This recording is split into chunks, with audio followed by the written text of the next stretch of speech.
আমার প্রাইমারি পরীক্ষার্থী বাইরারে খবর পাইছুনি, আজকে কিন্তু আপনাদের প্রাইমারি পরীক্ষার প্রশ্ন ফাঁস হয়ে গেছে।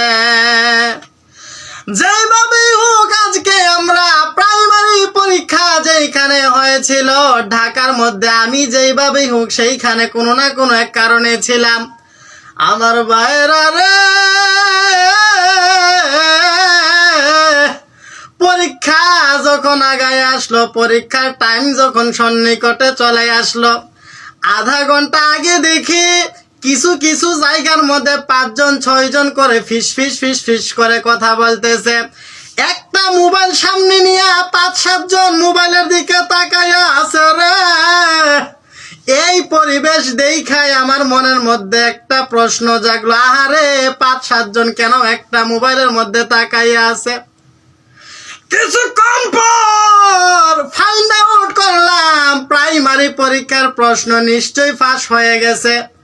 যখন প্রাইমারি পরীক্ষার প্রশ্ন ফাঁস হয়ে গেছে, এই কথা তো আর সেইখানে বলা যায় না, কারণ আমি সম্পূর্ণ শিওর ছিলাম না।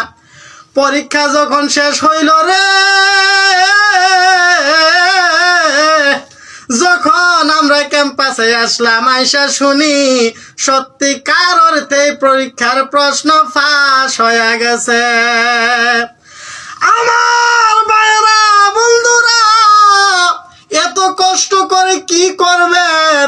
শুনলাম এইবার নাকি প্রায় 14-15 লক্ষ ইতিহাসের সর্বোচ্চ আবেদন করেছে প্রাইমারি পরীক্ষার জন্য।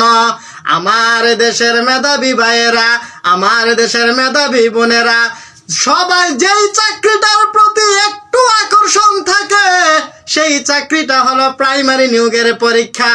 এই পরীক্ষাটাকে নিয়ে সবারই একটু আশা ভরসা থাকে, যদি এই পরীক্ষাটা ভালোভাবে দিয়ে একটা চাকরি ম্যানেজ করা যায়, মধ্যবিত্ত নিম্নবিত্ত পরিবারের অনেকেরই পরিবারের হাল ধরাটা সহজ হয়। আমার ভাইয়েরা বন্ধুরা, বাংলাদেশের মধ্যে এইরকম কি কাহিনী শুরু হয়েছে? প্রত্যেকটা পরীক্ষার প্রশ্ন ফাঁস হয়ে যাচ্ছে। আজকে প্রাইমারি স্কুলের পরীক্ষার প্রশ্ন ফাঁস হয়েছে, গত পরীক্ষার মধ্যে পরীক্ষার প্রশ্ন ফাঁস হয়েছে। এইভাবে যদি পরীক্ষার প্রশ্ন ফাঁস হইতে থাকে রে, একটা সময় দেখা যাবে আমাদের দেশের মেধাবীরা আর বাংলাদেশের মধ্যেই থাকবে না। সেই জন্যই তো বাহিরের মধ্যে মেধাবীরা চলে যাচ্ছে। আস্তে আস্তে আমাদের দেশ মেধা শূন্য হয়ে যাচ্ছে।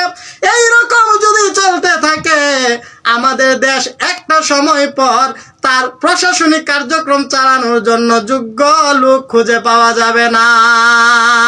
সুতরাং এখনো সময় আছে, রাষ্ট্রকে ভেবে দেখতে হবে। এখনো সময় আছে, সুশীল সমাজকে ভেবে দেখতে হবে কিভাবে আমাদের দেশটাকে সম্পূর্ণ দুর্নীতি মুক্ত করে সোনার বাংলাদেশে পরিণত করা যায়।